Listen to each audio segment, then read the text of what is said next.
అందరికీ నమస్కారం. ఈరోజు కథ హిట్లర్ ఎపిసోడ్ 115. విరాట్ పర్మిషన్ కోసం హాస్ని తిప్పలు.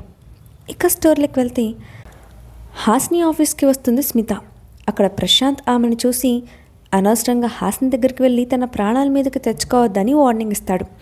కానీ స్మిత వినిపించుకోకుండా హాస్ని క్యాబిన్కి వెళ్తుంది.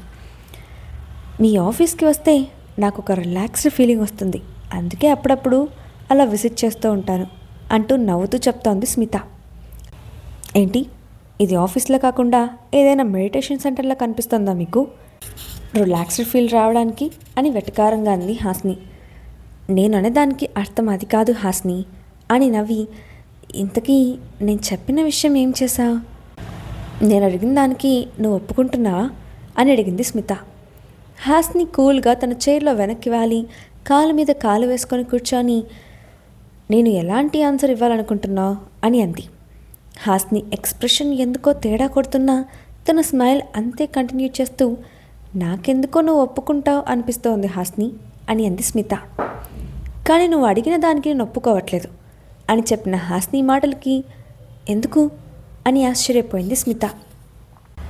ఎందుకో మీరు ప్రశాంత్ సార్కి కరెక్ట్ కాదనిపిస్తోంది. మీరే కరెక్ట్ పర్సన్ అయ్యి ఉంటే ప్రశాంత్ సార్ లాంటి కూల్ పర్సన్ మీకు డివోర్స్ ఇచ్చి ఉండేవారు కాదు అని అనగానే హాస్ని వైపు కోపంగా చూసింది స్మిత. స్మిత ఫేస్లో కనిపిస్తున్న కోపాన్ని చూసి, కంట్రోల్ స్మిత గారు, నేను మిమ్మల్ని తప్పు అనట్లేదు, జస్ట్ మీకు ఒక విషయం చెప్పాలి అనుకుంటున్నాను అని అనగానే, ఏంటి ఆ విషయం అని సీరియస్గా అడిగింది స్మిత. మా ఆఫీస్లో చాలామంది లేడీస్ వర్క్ చేస్తున్నారు. వాళ్ళందరికీ ప్రశాంత్ సార్ అంటే క్రష్ ఉంది. అలాగే ప్రశాంత్ సార్ సర్కిల్లో చాలామంది రిచ్ విమెన్స్ కూడా ఉన్నారు. వాళ్ళలో ఎవరో ఒకరు ప్రశాంత్ సార్ని ఇష్టపడట్లేదని నమ్మకం ఏంటి అని అంది హాస్ని. హాస్ని మాటలు విన్న స్మిత ఒక్కసారిగా కంగారు పడింది. అంటే నీ ఉద్దేశం ఏంటి అని అడిగిన స్మిత మాటకి, సపరేట్గా నా ఒపీనియన్ అంటూ ఏమీ లేదండి, జస్ట్ ప్రశాంత్ సార్ మిమ్మల్ని ఎంతలా ఇగ్నోర్ చేస్తున్నారు అంటే మేబీ ఆయన మరొక రిలేషన్షిప్లో ఉన్నారేమోనని నా డౌట్, అంతే అని అంటూ స్మిత తలపై బాంబు వేసింది హాస్ని. అప్పటి వరకు ఆ ఆలోచన లేని స్మిత ఒక్కసారిగా భయపడింది. వెంటనే, హాస్ని, నేను నీకు హెల్ప్ చేశాను కదా, ఈసారికి నువ్వు నాకు హెల్ప్ చేయి ప్లీజ్ అని అడిగింది స్మిత. హెల్పా?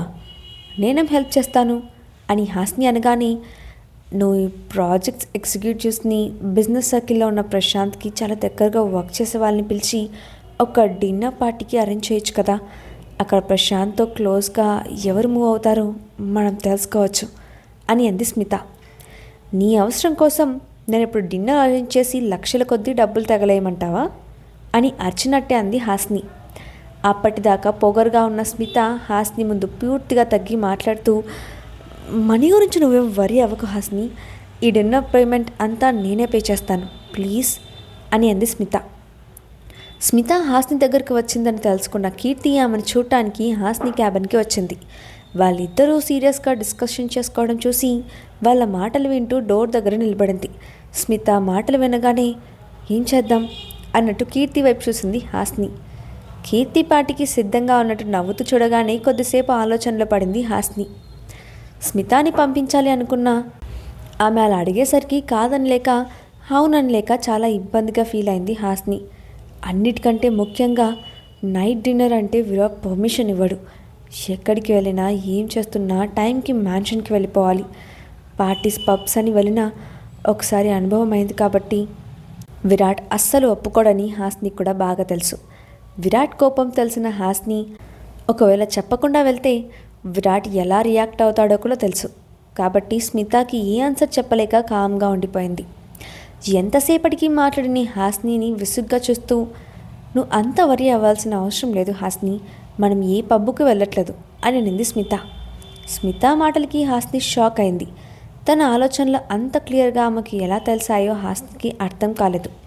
కానీ తను విరాట్ చేతిలో ఒక డాల్ అని ఆమెకు తెలిస్తే తన ఇమేజ్ దెబ్బతింటుందని కావాలని నవ్వుతూ నటిస్తూ, నేనెందుకు వరి అవుతాను, నేను ఎక్కడికైనా వస్తాను, నాకేం ప్రాబ్లం లేదు, కానీ నేను ఆలోచించేది ప్లేస్ ఎక్కడా అని అంటూ కవర్ చేయడానికి ట్రై చేసింది హాస్ని. అదే నీ ప్రాబ్లం అయితే సిటీ అవుట్స్కట్స్లో ఉన్న నా విల్లాలో డిన్నర్ ప్లాన్ చేస్తాను.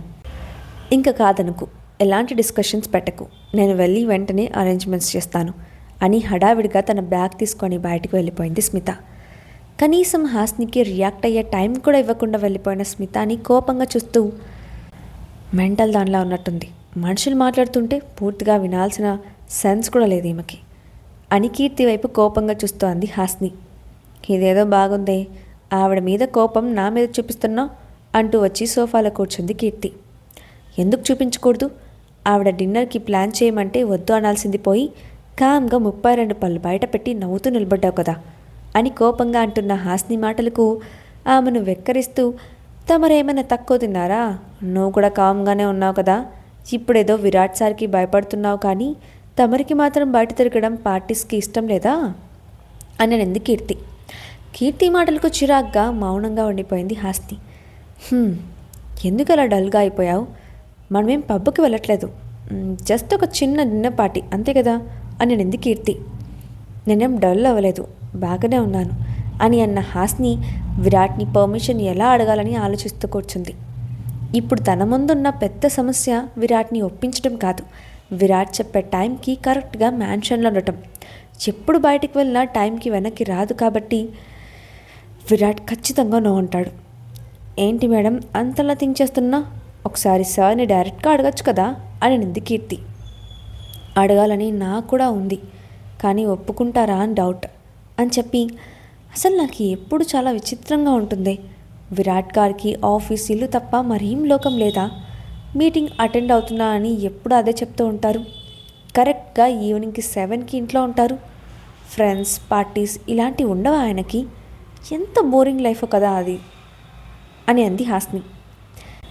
నీలాగా ఒక పనిని 10 రోజులు చేసే టైప్ కాదు విరాట్ సార్, 10 రోజుల పనిని ఒక్క రోజులో కంప్లీట్ చేసే కెపాసిటీ ఉన్న ఇంటెలిజెంట్ సార్ అని హాస్నిని వెక్కరిస్తూ అంది కీర్తి. హాస్ని కీర్తి మాటలు వినిపించుకోకుండా, నాకు తెలిసి మీటింగ్స్ అన్నీ ఎక్కువగా మహేంద్ర గారే అటెండ్ అవుతారు, అంటే విరాట్ గారు కేవలం ఆఫీస్లో టైంపాస్ చేసి వస్తున్నారా, వర్క్ ప్రెషర్ తట్టుకోలేక రాజేంద్ర గారు విరాట్ గారిని టార్గెట్ చేశారా అని అనుకుంది హాస్ని. హలో పాపా, ఇలా ఆలోచిస్తూనే ఉంటావా, విరాట్ సార్కి ఇన్ఫర్మేషన్ ఇచ్చేది ఏమైనా ఉందా, అక్కడ ఆల్రెడీ స్మిత మేడం అరేంజ్మెంట్స్ కూడా చేస్తూ ఉంది అని పక్క నుంచి అరుస్తున్నట్లు పిలిచింది కీర్తి. నా తిప్పలేమో నేను పడతాను కానీ నువ్వు ఫస్ట్ బయటకు వెళ్ళవే అని అనగానే హాస్నిని కోపంగా చూస్తూ బయటకు వెళ్ళిపోయింది కీర్తి. కొద్దిసేపటి తర్వాత విరాట్కి కాల్ చేయాలనుకొని, మళ్ళీ అంతలోనే ఈరోజు నాకు ప్రాజెక్ట్ డెలిగేట్స్తో మీటింగ్ ఉంది, నేను బయటకు వెళ్తున్నాను అంటూ విరాట్కి మెసేజ్ చేసింది. 10 minutes వెయిట్ చేసినా రిప్లై రాకపోవడంతో, హలో మాస్టర్ ఉన్నారా అంటూ మళ్ళీ మెసేజ్ సెండ్ చేసింది హాస్ని. 1/2 hour అయినా విరాట్ నుంచి రిప్లై రాకపోవడంతో డైరెక్ట్గా కాల్ చేసింది హాస్ని. హలో అన్న విరాట్ బేస్ వాయిస్కి తడబడుతూ, విరాట్ గారు మీరు బిజీగా ఉన్నారా అని చిన్నగా అడిగింది హాస్ని. నథింగ్, ఏమైనా అర్జెంట్ వర్కా అని తన ముందున్న ఫైల్స్ చూస్తూ అన్నాడు విరాట్. ఎలా అడగాలో అర్థం కాక, నేను మీకు ఒక మెసేజ్ సెండ్ చేశాను, అది చూసారా అని అడిగింది హాస్ని. ఏ ఎక్స్ప్రెషన్ లేకుండా, అవును చూశాను, ఏమైంది ఇప్పుడు అని అన్న విరాట్ మాటలకు ఆశ్చర్యపోయింది హాస్ని.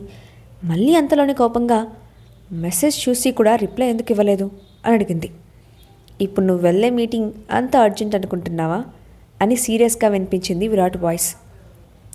విరాట్ వాయిస్ వినగానే హాస్ని ఒక్కసారిగా వణికిపోయింది. అబద్ధం చెప్పినందుకు టెన్షన్ పడింది.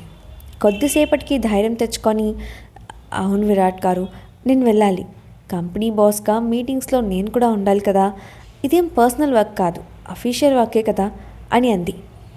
కంపెనీ బాస్ అయినంత మాత్రాన ప్రతి మీటింగ్కి అటెండ్ అవ్వాల్సిన అవసరం లేదు అని విరాట్ అనగానే హాస్ని ముఖం కోపంతో ఎర్రబడింది. తనకి గుర్తింపు లేనందుకు చాలా కోపం వస్తోంది. కానీ విరాట్ని కూల్ చేయాలని అనుకుంటూ, విరాట్ గారు, మీరు నన్ను మీటింగ్కి వెళ్ళనిస్తే నైట్ మీకు కావాల్సినంత హ్యాపీనెస్ మీకు దొరుకుతుంది అని అతన్ని ఊరిస్తూ అంది హాస్ని. అది నువ్వు సపరేట్గా నాకు ఇవ్వాల్సిన అవసరం లేదు, నీ దగ్గర నాకు కావాల్సినవి ఎలా తీసుకోవాలో నాకు బాగా తెలుసు అని అన్నాడు విరాట్. విరాట్ మాటలకి పళ్ళు కొరికింది హాస్ని. సరే, నేను నిజం చెప్పేస్తాను విరాట్ గారు, నేను వెళ్ళేది బిజినెస్ మీటింగ్కి కాదు, స్మిత ప్రశాంత్ గారిని పెళ్లి చేసుకోవాలని అనుకుంటోంది, వాళ్ళకి హెల్ప్ చేయాలని అక్కడికి వెళ్తున్నాను, కొంచెం హెల్ప్ చేయొచ్చు కదా అని అసలు నిజం చెప్పుకుంది. ఇంతకీ ఎక్కడికి వెళ్తున్నావు అని అడిగాడు విరాట్. సిటీ అవుట్స్కట్స్లో ఉన్న స్మితా మేడం విల్లాకి అని చెప్పి వెళ్ళనా అని రిక్వెస్టింగ్గా అడిగింది. ఓకే, బట్ త్వరగా వచ్చేయాలి అని విరాట్ అనగానే యాహూ అని గట్టిగా అరిచింది హాస్ని. నైట్ ఇంటికి వచ్చాక నీ సంగతి చూస్తాను బేబీ అని అన్న విరాట్ వాయిస్కి కంగారుగా ఐఎమ్ సారీ, కాల్ కట్ చేయడం మర్చిపోయాను అంటూ కాల్ కట్ చేసి బిక్కముఖం వేసుకుంది హాస్ని. ఈవినింగ్ ఆఫీస్ అయ్యాక ప్రశాంత్ కార్లోనే విల్లాకి బయలుదేరారు. బ్లాక్ సూట్లో హుందాగా ఉన్న ప్రశాంత్ ల్యాప్టాప్లో వర్క్ చేసుకుంటున్నాడు. వెనక సీట్లో హాస్ని, కీర్తి ఇద్దరు లెక్చరర్ ముందు బుక్ అయిన పిల్లల్లా ముడుచుకొని కూర్చున్నారు. ప్రశాంత్ గారు, మీరు డ్రెస్ చేంజ్ చేసుకోవచ్చు కదా, ఇదేదో నార్మల్ మీటింగ్ కదా అని అడిగింది హాస్ని. నా దగ్గర ఓన్లీ ఫార్మల్స్ ఉంటాయి మేడం, ఏది వేసుకున్నా ఇలానే ఉంటాను అంటూ చిన్నగా నవ్వాడు ప్రశాంత్. వాళ్ళిద్దరూ ఆశ్చర్యపోయారు. మళ్ళీ ప్రశాంత్ని కదిలిస్తూ, కేవలం మనం ముగ్గురమే వెళ్తున్నాం కదా, మీకు ఏం డౌట్గా అనిపించట్లేదా అని మెల్లగా అడిగింది. కొంచెం స్ట్రేంజ్గానే ఉంది అని అన్నాడు ప్రశాంత్. మరి మీరెందుకు మమ్మల్ని క్వశ్చన్ చేయలేదు అని క్యూరియస్గా అడిగింది హాస్ని. స్మితాను చూస్తే ప్రశాంత్ ఎలా రియాక్ట్ అవుతాడు? స్మిత పెళ్లి ప్రపోజల్ని ప్రశాంత్ ఒప్పుకుంటాడా? నెక్స్ట్ పార్ట్లో చూద్దాం. ఈ స్టోరీ అప్డేట్ ఎలా ఉందో కింద కామెంట్ బాక్స్లో మీ ఒపీనియన్ని షేర్ చేయండి. అలాగే ఇలాంటి మరిన్ని స్టోరీస్ కోసం మా ఛానల్ని తప్పకుండా సబ్స్క్రైబ్ చేసి పెట్టుకోండి. Thanks for watching.